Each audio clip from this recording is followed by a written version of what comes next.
أعوذ بالله من الشيطان الرجيم بسم الله الرحمن الرحيم الحمد لله رب العالمين الرحمن الرحيم مالك يوم الدين إياك نعبد وإياك نستعين اهدنا الصراط المستقيم صراط الذين أنعمت عليهم غير المغضوب عليهم ولا الضالين آمين। এই সূরাটার 41টা নাম আছে, 40 থেকে 41টা। আলহামদুলিল্লাহ পড়েন। এটার নাম কি? এটার নাম সূরাতুস সালাত, এটার নাম উম্মুল কিতাব, এটার নাম উম্মুল কোরআন, এই সূরার নাম সূরাতুশ শিফা। সূরাতুশ শিফা। তো আজকে আমি শানে নুজুল অথবা বিসমিল্লাহর ব্যাখ্যা করব না, আমি প্রথম আয়াত থেকে কিছু কথা বলবো ইনশাআল্লাহ। আমার কলেজার ভাইয়েরা, সূরাতুল ফাতিহা সারা নামাজ হবে না। প্রত্যেক নামাজে প্রত্যেক রাকাতে সূরা ফাতিহা আছে না? পানি পড়া দেয় কোন সূরা দিয়া? কথা কয় না, ফাতিহা। এটার দাম আছে। রাসূল বলছে পুরা কোরআনে যা আছে এই সূরাতে তা আছে। এটা হলো জ্ঞানের ভান্ডার। আলহামদুলিল্লাহ পড়ে। তো এই সূরার প্রথম আয়াত শিখায় প্রশংসা করতে হবে কার? আল্লাহ। এই প্রশংসার শব্দগুলো একটু খেয়াল করেন।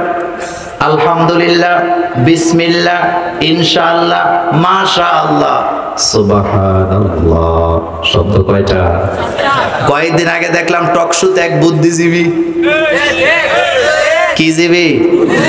প্রগতিশীল, আসলে হলো দুর্গতিশীল। আয়েশা বলতেছে জাযাকাল্লাহ খায়রান বলা যাবে না, তো কি বলবে? কয় থ্যাংক ইউ। কি বলবে? ঈসা মাসের পায়খানা থাকে কোথায়? কোথায়? যার কারণে যখন দৌড় দেয় সামনে যায় না, পিছে যায়। আচ্ছা, আপনাদেরকে একটা কথা বলি। আমার ভাই আমাকে এক গ্লাস পানি দিলেন। কি দিলেন? তা আমি যদি ওনাকে বলি থ্যাংক ইউ, ওনার কোনো লাভ আসেনি। আমি যদি ওনাকে বলি ধন্যবাদ, ওনার কোনো লাভ আসেনি। উনি কানসুর শুনলো। কিন্তু আমি যদি বলি জাযাকাল্লাহ খায়রান ফিদ দুনিয়া ওয়াল আখিরা, এখন লাভ আছে না? এখন লাভটা হলো আমি আমার ভাইকে আমাকে এক গ্লাস পানি দেওয়ার কারণে আমি ধাক্কা দিয়ে ওনাকে আল্লাহর হাতে ঠেলা দিয়ে দিছি, আর বললাম জাযাকাল্লাহ খায়রান ফিদ দুনিয়া ওয়াল আখিরা, জাযাকুমুল্লাহ খায়রান ফিদ দুনিয়া ওয়াল আখিরা। আল্লাহ আপনাকে দুনিয়া এবং আখিরাতের কল্যাণ দান করুক। এই দোয়া করার কারণে হতে পারে আমার ভাইটাকে আল্লাহ জান্নাত দিয়ে দিতে পারে। পারে কি না? আর বলতে কি কয়? কয় ইনশাআল্লাহ, মাশাআল্লাহ, এগুলা বলা। আচ্ছা, এখন আসেন আমি একটা মজার কথা বলি এই ব্যাপারে। প্রশংসা করতে হয় কার? এই শব্দগুলোর ভিতরে প্রশংসা আছে না নাই? বাংলাদেশের একজন ডক্টরেট করা বুদ্ধিজীবী, যিনি আইনের উপরে ডক্টরেট করছেন। কিসের উপরে? ডাক্তার আসিফ নজরুল স্যার, নাম শুনছেন? ঢাকা বিশ্ববিদ্যালয়ের আইন বিভাগের অধ্যাপক। তিনি আইনের উপরে ডক্টরেট করেছেন। তিনার একটা ফেসবুকে লিখা পরে আমি এটার ব্যাখ্যাটা দেব, একটু খেয়াল করেন। তিনি কি লেখছে আপনি শুনুন, এটা আমার কথা নয়। তিনি বলেছেন, ডক্টর আসিফ নজরুল স্যার কি অসাধারণ লেখা লেখছেন। তিনি বলছেন এই দেশে এখন সুযোগ পেলেই ইসলাম ধর্ম আর মুসলমানদেরকে খোঁচা মারা হয়। কি মারা হয়? আমি বলতেছি না, এটা উনি বলতেছে। এখন উনি বলতেছে খোঁচানো ব্যক্তিদের অনেকেই যারা খোঁচায় তারা হলো তথাকথিত প্রগতিশীল। তারা কি? তিনি বলছেন পশ্চিমবঙ্গ আর হিন্দু সংস্কৃতিতে তাদের কোনো সমস্যা নাই, সমস্যা শুধু ইসলামের বিষয়ে। এদেরকে দেখে দেখে আমি আগের চাইতে আরো বেশি ইনশাআল্লাহ, আরো বেশি আলহামদুলিল্লাহ বলার চর্চা শুরু করে দিলাম। এসব আমাদের ধর্মীয় দায়িত্ব, এটা আমাদের প্রতিবাদের ভাষা। তিনি জাতিকে বুঝাইতে চাইলেন এতদিন আলহামদুলিল্লাহ ইনশাআল্লাহ বলতাম মনে মনে, এখন থেকে প্রতিবাদ হবে, এগুলা বলতে হবে জোরে জোরে জোরে জোরে বলার দরকার আছে না? কয়টা শব্দ? পাঁচটা। বলেন কয়টা? এক নম্বর শব্দ হলো বিসমিল্লাহ। আমাদের কলিজার ভিতরে আছে না নাই? এতদিন খাওয়ার সময় বিসমিল্লাহ বলতেন, বাসে ওঠার সময় বিসমিল্লাহ বলতেন, বিমানে ঢোকার সময় বিসমিল্লাহ বলতেন, তবে এতদিন বলতেন আস্তে আস্তে। আজকের থেকে আস্তে রাজি আছি না? এতে করে লাভ হবে দুইটা। এক নাম্বার লাভ হবে, আমাদের দিকে তাকায় থাকবে প্রগতিশীলরা, তারা বাসে যাবে শুনবে বিসমিল্লাহ, বিমানে যাবে বিসমিল্লাহ, তাকে উঠবে বিসমিল্লাহ, রেল লাইনে দাঁড়ায় দেখবে বিসমিল্লাহ, যেদিকে তাকাবে বিসমিল্লাহ। তুই মরি যা। কথা ঠিক কি না? অর্থাৎ হেতে যখন চতুর্দিকে বিসমিল্লাহ শুনবো, তখন হেতের কলিজার দরদ আরো বাড়বে না কমবে? কথা এখনো শেষ হয় নাই। এরপরে বলতে হবে সুবহানাল্লাহ। এটা আমাদের কলিজায় আছে না নাই? রাসূল বলছেন একবার সুবহানাল্লাহ বলা, সারা পৃথিবী আকাশ আর জমিন যদি এক পাল্লায় দেওয়া হয়, আর সুবহানাল্লাহ যদি আরেক পাল্লায় দেওয়া হয়, সুবহানাল্লাহর ওজন অনেক বেশি হবে। এতদিন আলহামদুলিল্লাহ মনে মনে হয়েছে, এখন আসতে না জোরে? ভালো কথা শুনলে আমরা কি বলবো? কেউ কোনো ভালো কাজ করছে বলবো মাশাআল্লাহ, আর ভবিষ্যতে কোনো কাজ করব কি বলবো? ইনশাআল্লাহ। আসতে না জোরে? আল্লাহ রাসূল বলেছেন, আল্লাহর কোনো বান্দা যখন কোন কাজের পরিকল্পনা করে আর ইনশাআল্লাহ বলে, ওই কাজের দায়িত্ব আল্লাহ নিজের হাতে উঠায় নেয়। সুবহানাল্লাহ। তাহলে শব্দ কয়টা? বিসমিল্লাহ, আলহামদুলিল্লাহ, ইনশাআল্লাহ, মাশাআল্লাহ, সুবহানাল্লাহ। ইন্ডিয়া থেকে এক হিন্দু মেয়ে আইছে বাংলাদেশে সিনেমা বানাইব। কি মেয়া? এখন আর সিনেমা চলেনি। কয়দিন আগে বলে গত সপ্তাহে এক সিনেমা চালাইছে সিনেমা হলে। কত লাফালাফি, দেশের গরম করে লাইব সিনেমা দিয়া, ডিঙ্কি ডিঙ্কি ড্যান্স মাইরা। পরে সিনেমা যখন লাগাইছে দর্শক হইল 14 জন। কথা কয় না? কয়জন? 14 জনের ভিতরে 11 জন হলো সাংবাদিক। তা আর রয়েছে কয়জন? এখন সিনেমার পরিচালক কয় দোয়া চাই, মা পোছাই, সিনেমা বন্ধ কর, কারণ কারেন্ট বিল দেওয়ার ক্ষমতা আমার। এটা দেখার পরে আমি তাদেরকে দাওয়াত দিয়েছিলাম, তোরা আয় আমাদের গ্রামে গ্রামে, আমাদের পাড়ায় মহল্লায় এসে দেখে যা। পাড়ায় মহল্লায় আলেম ওলামাদের বক্তব্য হয়, প্রত্যেকটা মাহফিলে প্যান্ডেল ভর্তি, হাজার হাজার জনতা আছে না? সুবহানাল্লাহ। এই দেশ ইসলাম ওয়ালাদের দেশ, আল্লাহর রাসূলের দেশ। কথা কি ঠিক বললাম? ইনশাআল্লাহ আছে যেখানে, বিসমিল্লাহ আছে যেখানে, মাশাআল্লাহ আছে যেখানে। মজার কথা শোনেন, ইন্ডিয়ার মাই আইছে বাংলাদেশের সিনেমা বানাইতে, জিগাইছে দেশে যখন গেছে, লোকেরা কয়, সাংবাদিকেরা কয় কি শিখাইছো বাংলাদেশে থেকে? কয় 3টা জিনিস শিখছি। কয়টা? কয়টা? সাংবাদিকেরা মনে করছে প্রগতিশীলদের কোনো কথা টথা বলবে বোধহয়, তসলিমা নাসরিনের কথা বোধহয় কইব না। এবার হিন্দু মেয়ে বলতেছে 3টা শব্দ শিখছি। একটা শিখছি বিসমিল্লাহ, একটা শিখছি ইনশাআল্লাহ, একটা শিখছি মাশাআল্লাহ। সাংবাদিকেরা এগুলার অর্থ বুঝিনি। কয় না, অর্থ বুঝি না, কিন্তু সারাদিন আমি 190 বার উচ্চারণ করি কথায় কথায়, কারণ এটা বললে হৃদয়ে কেমন যেন শান্তি পাওয়া যায়, শান্তি পাওয়া যায়, শান্তি পাওয়া যায়। আমার কথা বলার উদ্দেশ্য হলো, হিন্দু মায়ের কাছে ইনশাআল্লাহ মাশাআল্লাহ ভালো লাগে, মুসলমানের ঘরে জন্ম নেওয়ার পরে ইনশাআল্লাহ মাশাআল্লাহর বিরুদ্ধে কথা বলে, বুঝতে হবে কারো না কারো দালাল হয়ে গিয়েছে।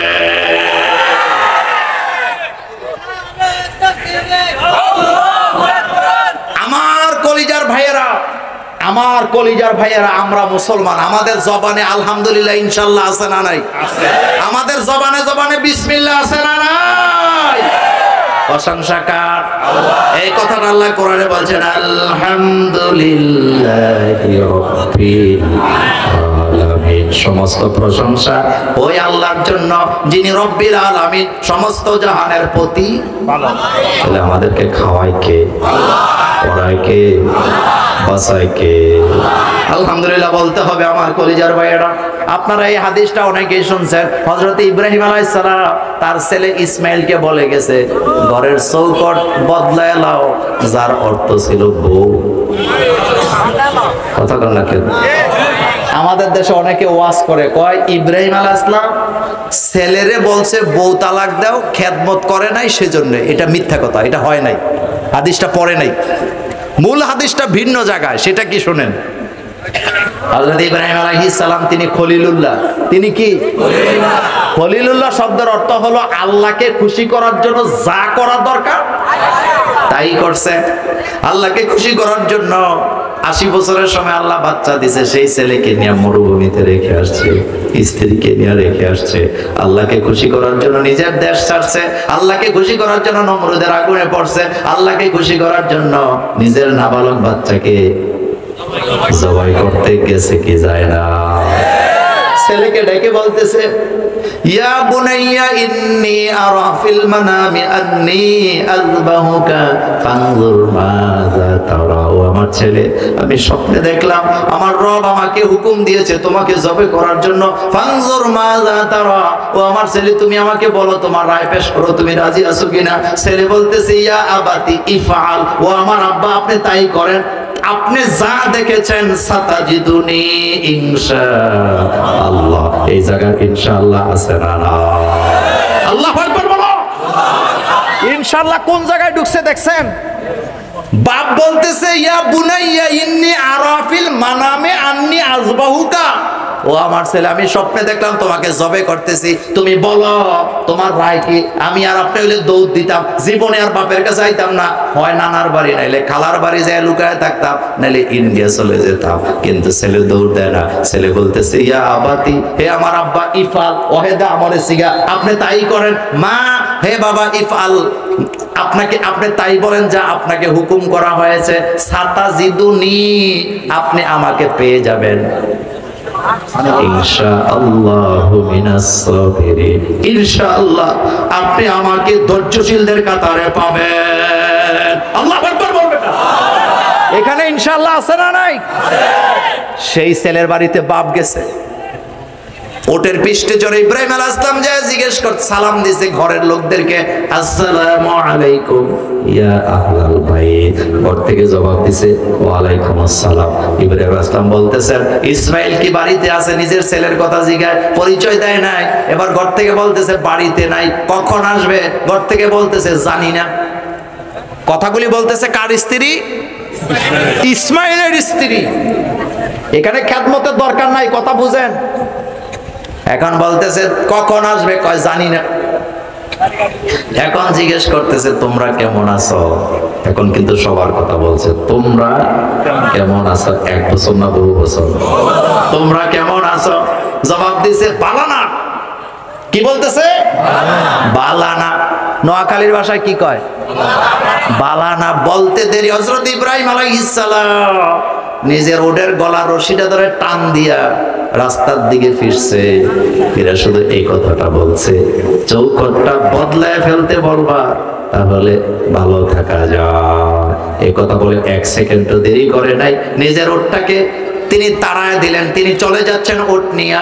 এবার তো ওই মহিলা বাইরে হয়ে আইছে জিজ্ঞেস করার জন্য, এই কথা তো বুঝি না, চৌকট আবার কি? এখন অপেক্ষা করতেছে স্বামী কখন আসবে। রাতের বেলা হযরত ইসমাইল আলাইহিস সালাম যখন ঘরে আসলেন, যেই ইসমাইল আল্লাহর জন্য জবে হওয়ার জন্য ইনশাআল্লাহ বলছে, সেই ইসমাইল আলাইহিস সালাম যায় ঘরে ঢোকার পরে স্ত্রী বলতেছে, একটা মুরব্বী লোক আইছিল, লোকটাকে চিনি নাই, সব কথা বুঝেছি, উত্তর দিয়েছি, কিন্তু সর্বশেষ কথাটা বুঝতে পারি নাই। হযরত ইসমাইল আলাইহিস সালাম বললেন, সেটা কি? কয় তিনি জিজ্ঞেস, সালাম দিছে, বুঝলাম, সালামের জবাব দিলাম। তিনি জিজ্ঞেস করছে ইসমাইল কোথায়? বুঝলাম, জবাব দিলাম, বাড়িতে নাই। তিনি বললেন কখন আসবে? বুঝলাম, এই কথাটাও বুঝলাম, জবাব দিলাম, জানি না। এখন জিজ্ঞেস করছে তোমরা কেমন আছো? আমি বলছি ভালো না। ভালো না বলার পরে উনি বলল চৌকটটা বদলাই ফেলতে বলবা, তাহলে ভালো থাকা যায়। এটার কথা তো বুঝতে পারি নাই। হযরত ইসমাইল আলাইহিস সালাম বসা থেকে দাঁড়ায় বললেন, কি অপরাধ করলা, কত বড় ভুল করে ফেললা। আমার বাবা যখন তোমাকে বলেছিলেন কেমন আছো, তোমার বলা উচিত ছিল আলহামদুলিল্লাহ। যেহেতু তুমি আলহামদুলিল্লাহ বলতে পারো নাই, আমার আব্বা রাগান্বিত হয়েছে, আল্লাহর প্রতি তুমি নারাজ। আমার আব্বা বলে গেছে চৌখট বদলাইতে, তার মানে হলো আব্বা বুঝায় গেছে না শুকুর বান্দিনিয়া ইসমাইলের মতো নবীকে ঘর সংসার করা মানায় না। এখন বাপের বাড়ি চলে যাও, এখন দেখছেন ভুলটা কোন জায়গায় করছে? আল্লাহর প্রতি শুকরিয়া। সেম কোটি কোটি টাকার মালিক, ব্যবসাও বড়, ফ্যাটও বড়, কিন্তু জিজ্ঞাসা করবেন কেমন আছেন, কয় না গণেশের মতো ফ্যাট। কিসের মতো? এরপরেও বলে হাতে ভালো নেই। তো তুই আর কবে ভালো হবি বেটা?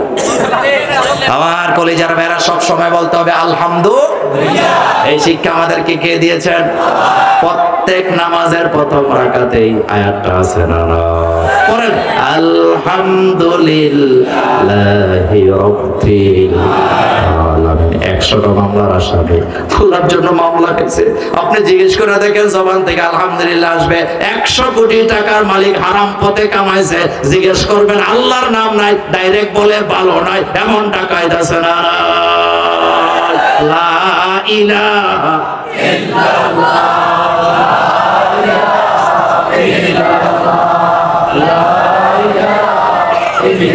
লা ইলাহা ইল্লাল্লাহ মুহাম্মাদুর রাসূলুল্লাহ। প্রশংসা কার? আলহামদুলিল্লাহি রাব্বিল আলামিন। আমাদের রব এমন ক্ষমতাবান, রবকে চিনতে হবে আমার কলিজার ভাইয়েরা। হযরতে মুসা আলাইহিস সালাম রব নিয়ে গবেষণা করতেছে, আল্লাহ বলতেছে রব ঘুমায় না। মুসা আলাইহিস সালামকে আল্লাহ আমি তো বুঝি না, কারণ মুসা আলাইহিস সালামের মধ্যে ঘুমের অভ্যাস আছে না নাই?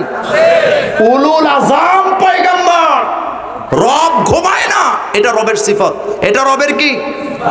মুসা আলাইহিস সালামকে আল্লাহ বললেন তুমি কি বিশ্বাস করো না? কয় আল্লাহ বিশ্বাস করি, কিন্তু বুঝে আসে না। আমাদের তো ঘুম আসে, আমাদের তো তন্দ্রা আছে, আমাদের তো জুরানি আছে, কিন্তু আপনি ঘুমান না, বুঝি না। এবার আল্লাহ বললেন মুসা 2 গ্লাস পানি হাতে নিয়ে দাঁড়াও। এখন নোয়াখালীর ভাইরা আপনাদের কাছে জিজ্ঞেস করি, মুসা আলাইহিস সালাম কার গোলাম? তো ঘুম কার গোলাম? কথা কর না কেন? আল্লাহু লা ইলাহা ইল্লা হুয়াল হাইয়ুল কাইয়ুম লা তাখুযুহু সিনাতু ওয়ালা নাওম। আমরা যখন ঘুমাই আমাদের কথা লম্বা হয়ে যায়, আমরা যখন ঘুমাই দুনিয়ার কোনো খবর নেই। এজন্য বিশ্ব রোডে গেলে দেখবেন এমন 3 ফুট উঁচা আইল্যান্ড ট্রাক দিয়া হেতে ডইলা চলি যায়। কথা কর না কেন? চলে যায় না? আচ্ছা এটা কি তার দোষ না ঘুমের দোষ? বাংলাদেশের যত আইল্যান্ড আছে রাস্তার মধ্যে যায়া দেখেন একটাও অক্ষত নাই। কথা কি ঠিক বললাম? মাথা নাই, কোনোটা 3 ফিট নেই। জিজ্ঞেস করবেন হাইওয়ে পুলিশকে, জিজ্ঞেস করে এই আইল্যান্ড গুলার মাথা নাই কেন? কয় এটা বুঝো না, রাতের বেলা টাকলারা ঘুমায় মারে কিনা। আমাদের 14 গ্রামের ঘটনা, আরেকজনের রান্নাঘরে যায় টাক ঢুকছে। আমাদের লিটন মোল্লা বললো তার শ্বশুরের বাসা বাড়ি পাশে দোকান আছে, রাস্তার পাশে 2 বার টাক ঢুকছে। কয়বার? ড্রাইভারে ধরছে, ড্রাইভারে ধরি কয় বেড়া তুই আমাদের দোকানে ঢুকলি কেন? কবে আমার দোষ নয়, ঘুমের দোষ। কার দোষ? আচ্ছা বলেন তো ঘুম কি নিয়ন্ত্রণ করা যায়? গত কয়েকদিন আগে আমি 1200 কিলোমিটার আমরা জার্নি করছি 2 দিনে। কয়শো? তো নিমশের যখন আইছি আমি কিন্তু গাড়িতে ঘুমাই না। এখন না ঘুমাইতে অবস্থা এমন হয়েছে আমি কথা বলতেছি, কথা লম্বা হয়ে যায়। কথা কি হয়ে যায়? মানে ব্রেন আর কাজ। আমাকে বলতেছে স্যার একটু ঘুমান, আপনার কিন্তু কথা লম্বা হয়ে যায়। মুসা আলাইহিস সালামকে আল্লাহ পাক বলেন মুসা আমি যে ঘুমাই না এটা তুমি বুঝো না, আমি বুঝাচ্ছি তোমাকে, তুমি 2 গ্লাস পানি নিয়ে দাঁড়াও। মুসা আলাইহিস সালাম দাঁড়ায় আছে। গোলামি করে কার? তো মুসা আলাইহিস সালাম গোলামি করে কার? গোমও গোলাম, মুসাও গোলাম। গোমেরও অর্ডার মানতে হবে আল্লাহর, মুসারও অর্ডার মানতে হবে আল্লাহর। আল্লাহ গোমকে বলছে মুসাকে ধরো, দেরি নাই জাতা দিয়ে ধরছে। মুসাকে বলছে গ্লাস নিয়ে দাঁড়ায় থাকো। তিনি তো দাঁড়ায় আছে, হঠাৎ জুরানি মারছে, হাত থেকে গ্লাস পড়ে ভেঙে গেছে। তিনি এইভাবে করে হঠাৎ চমকায় ওঠে, বলতেছে আল্লাহ আপনার অর্ডার তো এখানে আমার থেকে ছুটে গেল, আপনি বলেছিলেন আমাকে গ্লাস নিয়ে দাঁড়ায় থাকতে, কিন্তু গ্লাস তো ভেঙে ফেলেছি। আল্লাহ বলেন মুসা ভয় পাওয়ার কারণ নাই, আমি তো তোমাকে প্র্যাকটিক্যালি বুঝাইলাম, তুমি যে বলো আমি ঘুমাই কিনা। ও মুসা, দুইটা গ্লাস সংরক্ষণ করতে পারলা না, কিছুক্ষণ দাঁড়ায় থেকে ঘুমের কারণে ভেঙে দিলা। আর এই সৃষ্টি জগৎ, কক্ষপথ, ছায়াপথ, আকাশ, যা কিছু আছে মিল করে বলেন এই সৃষ্টি জগৎ, আল্লাহ বলেন আমি সেটা সংরক্ষণ করি। আমি যদি ঘুমায়া যাই এই সৃষ্টি জগৎ ধ্বংস হয়ে যাবে। সুবহানাল্লাহ। হযরত ইউনূস আলাইহিস সালাম যখন আল্লাহকে ডাক দিয়েছিলেন দিনে না রাইতে, দিনে না রাইতে, লা ইলাহা ইল্লা আনতা সুবহানাকা ইন্নী কুনতু মিনাল যালিমিন। আরে আমাদের দেশে যারা ইসলামের বিরোধে লেখালেখি করে জাতে মাতাল তালে ঠিক, জাতে মাতাল। আমি একবার ঢাকা এয়ারপোর্ট থেকে যশোরের দিকে যাব, এপ্রিল মাস, এপ্রিল মাসে কিন্তু হঠাৎ হঠাৎ তুফান আছে নাকি, বললে আসে না, হঠাৎ আসে, হঠাৎ আসে। তো ঢাকা এয়ারপোর্টে বসে আছি, আমারে দেখার পরে আমার সামনে একজন মহিলা বসা, যার চুলগুলা পুরুষের চুলের মতো কাটা, পরনে একটা ফতুয়া পরে আছে, গায়ে একটা জিন্সের প্যান্ট, বয়স 40-45 বছর হবে। ছেলে না মেয়ে? ছেলে না মেয়ে? পরার কথা বোরকা, পরছে জিন্সের প্যান্ট আর ফতুয়া, আর চুল থাকার কথা লম্বা, চুল হলো কানের লতি পর্যন্ত, সুন্নতি চুল রাখছে আর কি। আমাকে যখন দেখছে তো হয়তো কোনো ভিডিওতে বা চ্যানেলে দেখছে, আমারে দেখার পরে হেরে বুঝেন তো, মোল্লা দেখলে চুলকানি ওঠে না অনেকের, হ্যাঁ আরেকজনে দেখা দেখছেন নি মোল্লারাও বিমান চড়ে, কথা বুঝেন, মোল্লারা কি চড়ে। তো যারে জিগাইছে ওনারা আমি বললাম আপনি কি করেন, আমি জাহাঙ্গীরনগর বিশ্ববিদ্যালয়ের শিক্ষক। ওই যান আমরা একটা কাজে যশোর যাব, সরকারি প্রোগ্রামে। আমি বললাম টাকা কার? কয় সরকারের। এখন আমি কইতেছি উনি কে, তা আমার আকার ইঙ্গিত কই উনিও একজন শিক্ষিকা। কি বুঝছেন তো কথা, আমি আর কিছু কই নাই, আমি তো মোল্লা মানো মোল্লাগিরি করি। বিমানে উঠছি, আমি তো আর জানি না, আমি বলতেছি আল্লাহ একটা খেলা দেখাই দিও। দেখেন আল্লাহর কি মানে কি কারিশমা আমার আল্লাহর। বিমান যখন ঢাকা বিমানবন্দর থেকে ছাড়ছে, 10-15 মিনিট চলার পরে পাইলট ঘোষণা দিয়েছে যশোরের ওয়েদার ভালো না, তুফান চলতেছে, শিলা বৃষ্টি চলতেছে, ওখানে বিমান নামা সম্ভব না, ছোট বিমান, যদি নামতে না পারে ফেরত যাব। এই কথা বলে আরেকটু সামনে যখন গেছে, যশোরের আবহাওয়া এখন আমাদের বিমানে, এই বিমান তো ছোট ছোট ডোমেস্টিক ফ্লাইটের বিমান, তুফানে একবার জাতা দিয়ে নিচে নামায়, আরেকবার উপরে নামায়। দেখেন মানুষগুলো ভয়েতে, সব মানুষ আল্লাহ আল্লাহ করতেছে। আমি আমার বাম দিকে তাকায় দেখলাম একজন মহিলার কোলে একটা 10 মাসের বাচ্চা শাড়ি পরে আছে, তার কপালে সিঁদুর, কিন্তু তার মুখ থেকে বের হতেছে আল্লাহ আল্লাহ আল্লাহ আল্লাহ বলতেছে। আল্লাহর জাতের কসম করে বলে আমি বিমানের ভিতরে খুঁজতেছিলাম, একটা মানুষের জবান আমি বন্ধ পাই নাই, প্রত্যেকটা মানুষের জবান থেকে আল্লাহ আল্লাহ শব্দ। একজন হিন্দু মহিলা 10 মাসের বাচ্চা কোলে নিয়েও আল্লাহ আল্লাহ বলতেছে। এটা দেখার পরে আমি বুঝলাম আল্লাহ কোরআনে বলেছেন জাতে মাতাল তালে ঠিক, তারা যখন বিপদে পড়ে, নৌকার ঢেউয়ের মধ্যে যখন পতিত হয়, আল্লাহ ছাড়া তাদের জবানে কারো নাম নাই। এটা মোল্লার কথা না আল্লাহর কথা? সবাই আতঙ্কে আল্লাহ জিকির করে, আর আমি খুঁজতেছি ম্যাডাম কই আছে, আমি কারে খুঁজি।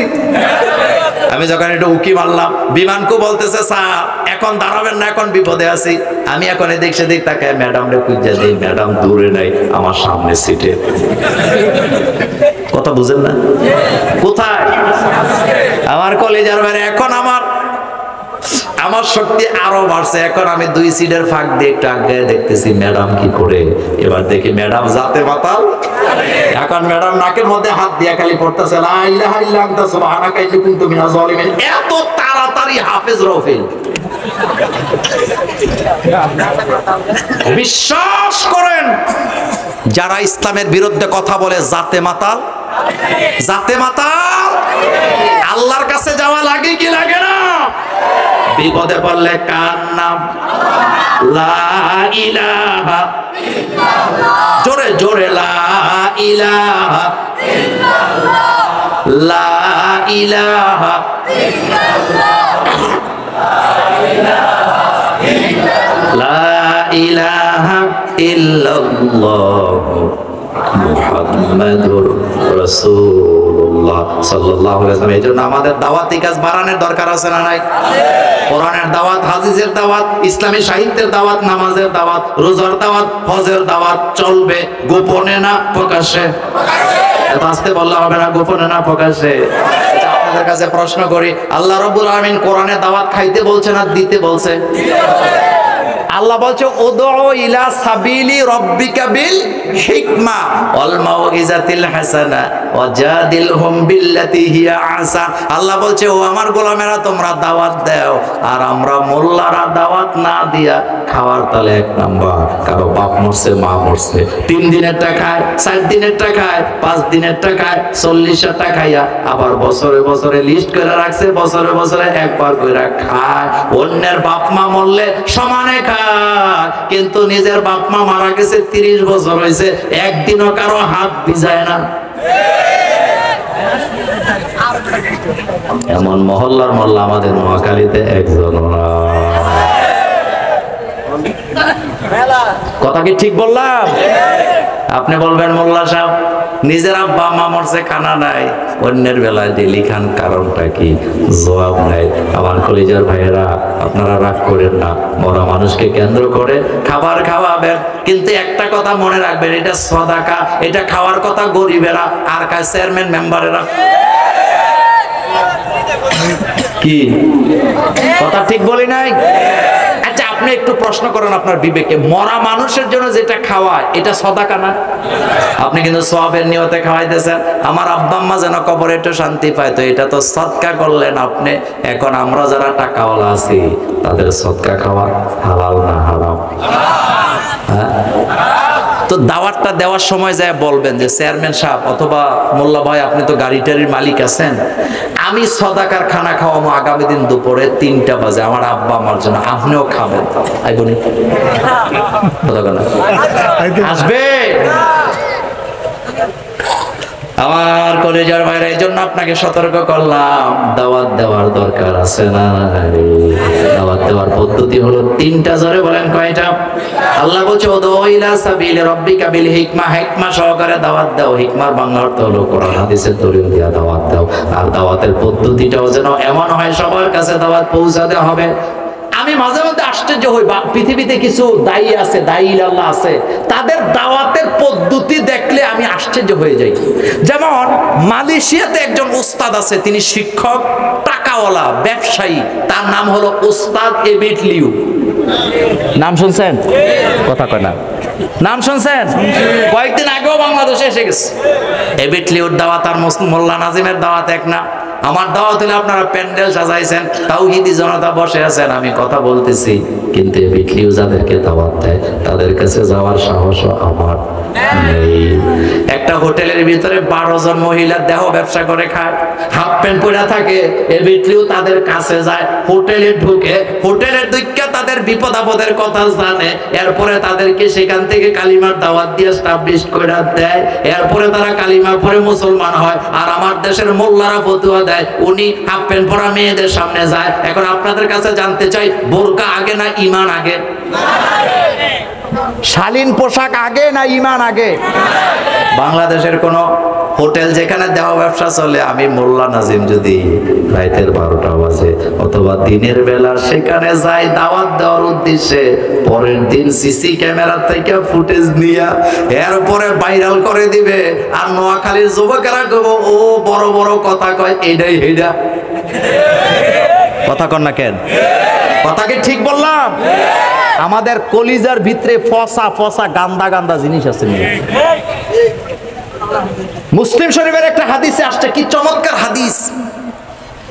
আবু জহিল এসে মুহাম্মদ সাল্লাল্লাহু আলাইহি ওয়াসাল্লামকে বলতেছে, নবী মুহাম্মদ তুমি তো নবী দাবি করো, তোমার চেহারা দেখতে আমার জিদ উঠে, আমার কাছে বিরক্তি লাগে, তোমার চেহারাটা বিশ্রী বিশ্রী লাগে। আল্লাহ রাসূল হাসি দিয়া কয় তুমি ঠিক বলেছ। উস্তাদের মায়ের। এবার আবু বকর সিদ্দিক দাঁড়ায় কয় ইয়া রাসূলুল্লাহ সাল্লাল্লাহু আলাইহি ওয়াসাল্লাম, আমারও কথা আছে। কি কথা?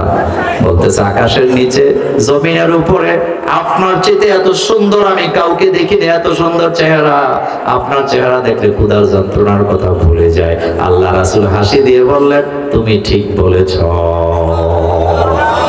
হযরত ওমর রাদিয়াল্লাহু তাআলা আনহু বললেন ইয়া রাসূলুল্লাহ সাল্লাল্লাহু আলাইহি ওয়াসাল্লাম, আবু জাহেল আপনারে বিশ্রী বলল, আপনি বলেন ঠিক বলেছে। হযরত আবু বকর সিদ্দিক বলল আপনি সুন্দর, আপনি বলেন ঠিক বলেছে। দুইয়ের মধ্যে পার্থক্য কি? আল্লাহর নবী বললেন শোনো, যে যেমন তার তাকানোটাও, কথা কয় না, যে যেমন তার তাকানোটাও তেমন।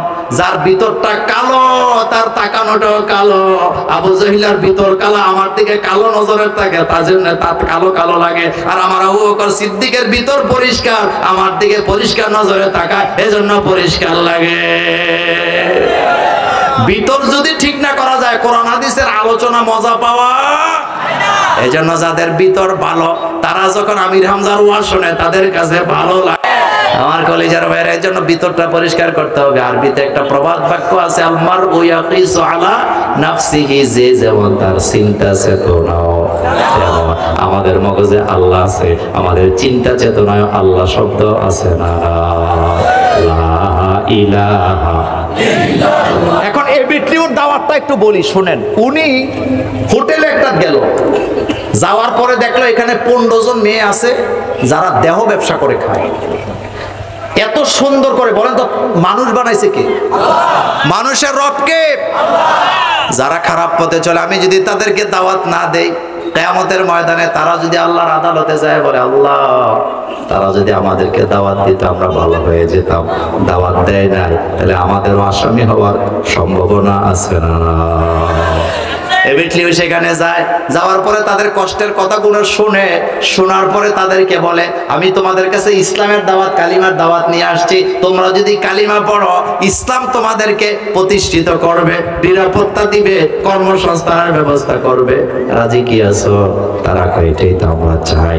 এখন বাজারে যাইয়া শালীন জামা কাপড় কিনা, 15 জনের জন্য 15টা বোরকা কিনাই না, তাদেরকে গোসলখানায় ঢুকাইয়া শালীন পোশাক পরায়, এরপরে বোরকা পরাইয়া কালিমা পড়ায়া মুসলমান বানায়। এখন আপনার কাছে আমার প্রশ্ন, তিনি যদি প্রথমে হাফ প্যান্টওয়ালা মহিলাদের কাছে না যেত, পরের বার তিনি বোরকা পরাতে পারতেন না। এই জন্য আগে ঈমান, তারপরে পোশাক, তারপরে বোরকা, তারপরে নামাজ, তারপরে পর্দা। আছে না? সেম দাওয়াত ডাক্তার জাকির নায়েক। ডাক্তার জাকির নায়েক যেই দাওয়াত দেয়, এই দাওয়াত আমাদের দ্বারা সম্ভব। আপনি যে নোয়াখালীর সিফার ভিতরে, কুমিল্লার সিফার ভিতরে বইয়ে বইয়ে ডাক্তার জাকির নায়েকের সমালোচনা করেন, আচ্ছা বলেন তো ডাক্তার জাকির নায়েক তার মান মর্যাদা জমিনে না আকাশে? ওনার মান মর্যাদা কি নোয়াখালী কুমিল্লায় সীমাবদ্ধ না সারা পৃথিবীতে? আপনাকে চিনে কয়জন? ওনাকে সারা পৃথিবীবাসী চিনে। যারা ইসলাম মানে তারাও চিনে, যারা মানে না তারাও চিনে। ডাক্তার জাকির নায়েক যাদের সামনে কথা বলে তারা বুদ্ধিজীবী, তারা অনেক বড় বড় পণ্ডিত, অনেক বড় বড় বিজ্ঞানী, অনেক বড় বড় মাথাওয়ালা। তারা যখন জাকির নায়েকের কাছ থেকে, জবান থেকে কোরআন হাদিস দিয়ে আল্লাহ রাসূলের বিধানগুলি শুনে কালিমা পড়তে বাধ্য হয় কি হয় না? এই দাওয়াতি কাজ আমাদের জন্য দরকার আছে না? দাওয়াত দাওয়াত দেওয়া দরকার আছে তো? এই যে রমজানের মাস আসতেছে, যাদের কাছে তাফসীর নাই তাফসীর দিবেন, খণ্ড দিবেন। যাদের কাছে হাদিসের গ্রন্থ নাই হাদিস দিবেন। যাদের কাছে ইসলামী সাহিত্য নাই সাহিত্য দিবেন। লাভ হবে না লস হবে? পৃথিবীতে যত অস্ত্র আছে, এই আলোচনা আমি নোয়াখালীতে একবার করছিলাম, সূরা কলম নিয়ে আলোচনা করতে যায়। পৃথিবীতে যত অস্ত্র আছে সবচেয়ে ধারালো, শক্তিশালী, ক্ষমতাধর অস্ত্রের নাম হলো কলম, কলম, কলম। কথা কি ঠিক বললাম? কারণ কলম দিয়া যেই জিনিস লেখা হয়, যে আদর্শ লেখা হয়, এই আদর্শ থেকে মানুষকে দূরে সরানো যায় না। আল্লাহ কোরআনে বলছে আমি কলম দিয়ে মানুষকে শিক্ষা দিচ্ছি। কি দিয়ে? কলম, কলম, কলম। নুন অল কলম। কলমের নামে একটা সূরা আছে না? তো ইসলামী সাহিত্য লেখছে কি দিয়া? আমাদের আরিফ আজাদও লেখে, তসলিমা নাসরিনও লেখে। লেখক তো দুইটাই, কিন্তু পার্থক্য আছে না নাই? তসলিমা নাসরিনে কয়দিন আগে একটা কবিতা লিখছে। কি লিখছে? খেয়াল করেন, কি লিখছে? কবিতার মধ্যে লিখছে, প্রেম সে কি দূর থেকে হয়, কাছে আসতে হয়, কাছে আসলে হয় না, চুমা দিতে হয়। কবিতা লিখছে, লিখে আবার এটা ছাড়ছে পত্রিকায়, আমার কবিতা। তো তোর কবিতা থেকে তো কুত্তা ফসা গন্ধ হয়। আবার পক্ষান্তরে আরিফ আজাদের লেখার মধ্যে ঈমান চেতনা আছে না নাই? কি অসাধারণ লেখা লেখে আরিফ আজাদ, আমি আশ্চর্য হয়ে যাই। আরিফ আজাদের সব বই আমার পড়া আছে, সে আমাকে সবগুলো হাদিয়াও দিছে। কিন্তু আপনাকে বলি, আপনি দেখেন, কয়েকদিন আগে আরিফ আজাদের একটা লেখা, ছোট্ট একটা লেখা আমি পড়লাম। সে লিখছে, আমরা যে ভুলে যাই, এই ভুলে যাওয়াটাও আল্লাহর রহমত। আলহামদুলিল্লাহ বলবেন না?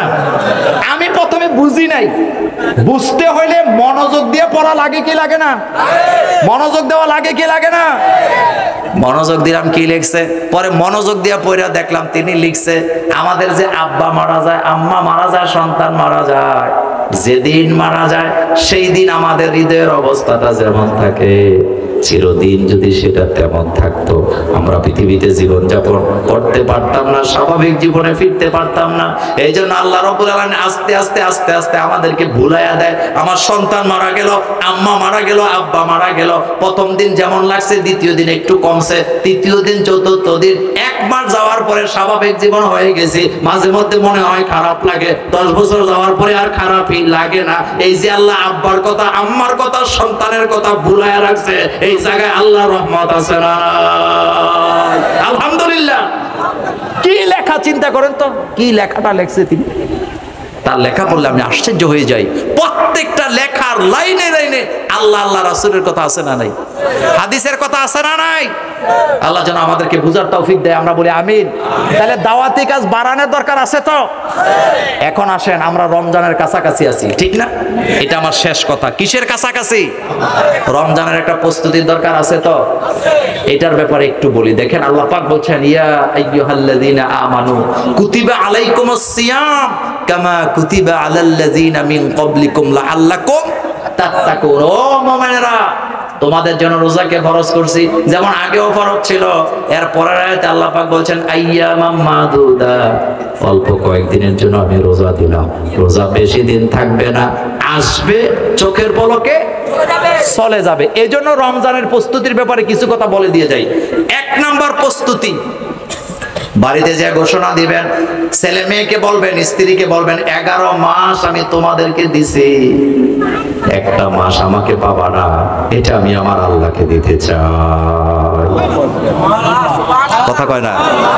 কাকে কাকে? ছেলে মেয়েকে বলবেন, তোদের জন্যই তো জীবন শেষ করে দিছি, 11টা মাস তোদেরই দিছি। রিক্সা চালাইছি, সিএনজি চালাইছি, বিদেশে আসিলাম, কর্মজীবনে আসিলাম, 11 মাস তোদের পিছনে শেষ করলাম, একটা মাস আমি আমার আল্লাহকে দিতে চাই। এই মাসে তোরা আমাকে ডিস্টার্ব করতে পারবি না, তোদের কারণে আমি কোনো ইবাদতের কমতি করব না, তোরা আমাকে কোথাও পাঠাতে পারবি না, হুকুম দিতে পারবি না। এই মাস আল্লাহ, আমি আল্লাহর জন্য হতে চাই। রাজি আছেন? রাজি আছেন?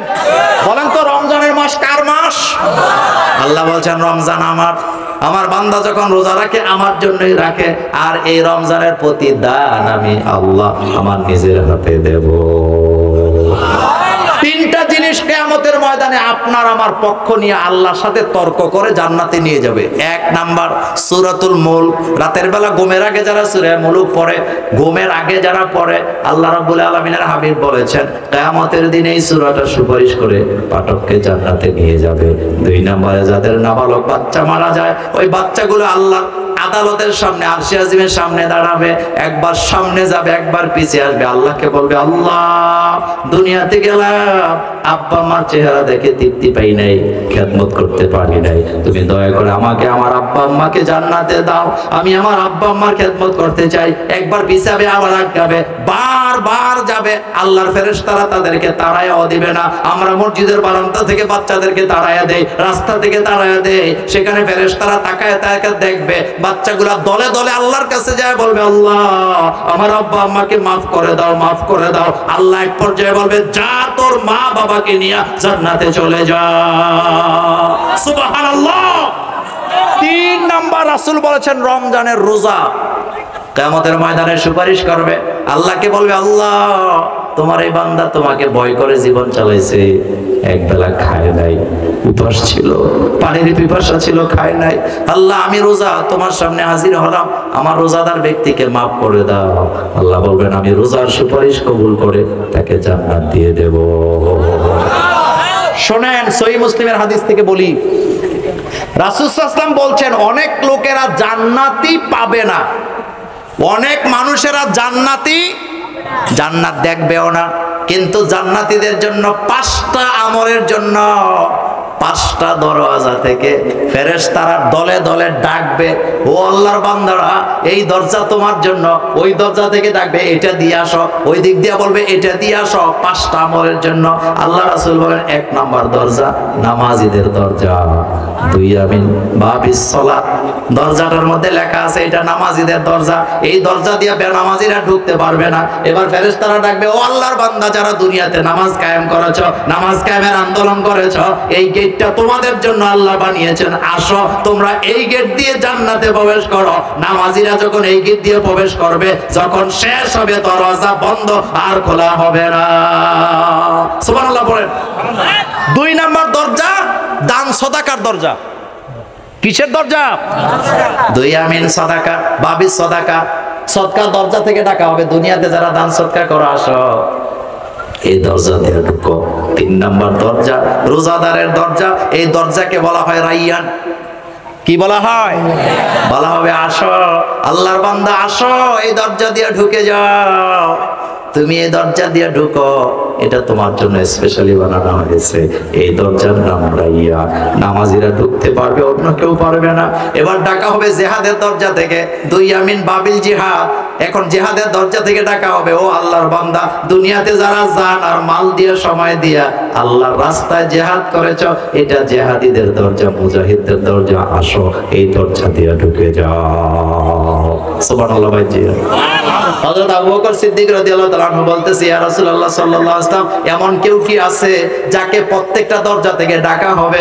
আল্লাহর নবী মুস্কি হাসি দিয়ে বলেন, আবু বকর তোমার মতো যারা সবগুলা আমলে অংশগ্রহণ করেছে সবগুলা দরজা থেকে ডাকবে, তোমার কাছে যেটা পছন্দ হবে ওই দরজা দিয়া আল্লাহর জান্নাতে ঢুকে যাওয়া, কেউ বাধা দিবে না। সুবহানাল্লাহ বলেন। নামাজের জন্য আলাদা দরজা আছে না নাই? এখন বলেন না, এই যে রোজা, রোজা কি বেশি দিন না অল্প দিন? আল্লাহ বলছেন আইয়ামাম মাদুদাত, ও বান্দা রোজা তো অল্প সময়, আসবে চলে যাবে, আসবে চলে যাবে। আচ্ছা বলেন তো সবচেয়ে তাড়াতাড়ি যায় কোন মাস? যারা রোজা রাখে তারা বলতে পারবে। এই জন্য রোজাদারদের জন্য সুখবর, সেহরি খাওয়ার সময় আল্লাহ মাফ করে দেয়। অন্য কোন মাসে এত সময় আল্লাহ বান্দাকে মাফ করে না, সেহরি খাওয়ার সময় মাফ করে দেয়, রোজার ইফতারের সময় মাফ করে দেয়, তারাবির সময় মাফ করে দেয়, বিতিরের নামাজের দোয়ার সময় মাফ করে দেয়। আল্লাহ বলেন ইফতারি সামনে নিয়ে যখন বান্দা বসে থাকে আমি ওই বান্দাকে মাফ করে দেই। এজন্য আজকে যারা মাহফিল শুনতেছেন, রমজানের মাস কার মাস? আরো জোরে বলেন কার? পুরাটা মাস দাওয়াতি কাজে ব্যবহার করতে রাজি আছি না নাই? মানুষকে তাফসির উপহার দিবেন, ইসলামী সাহিত্য দিবেন, হাদিস দিবেন, হাদিসের বই দিবেন, ইসলাম মানুষের মাথায় মাথায়, ঘরে ঘরে, দরজায় দরজায় ঢুকাতে হবে ইনশাআল্লাহ। কোরআনের তেলাওয়াত বাড়াতে রাজি আছি না নাই? আজকে বাড়িতে যা বলবেন রমজানের মাস আসতেছে, ছেলেকে বলবেন তুমি দিবে 1 খতম, মেয়েকে বলবেন তুমি 1 খতম, আপনি নিজে 1 খতম, পারলে অর্থ সহ দিবেন, লাভ আছে না নাই? রমজানের মাস কোরআনের মাস, বলেন রমজানের মাস। এই জন্য কোরআনের দাওয়াত বাড়াইতে রাজি আছি তো? জমিন কার? কোরআন কার? আমরা কার? প্রত্যেকের ঘরে ঘরে ইসলামের দাওয়াত দিতে রাজি আছেন? আল্লাহ যেন আমাদেরকে কবুল করেন, আমরা বলি আমিন।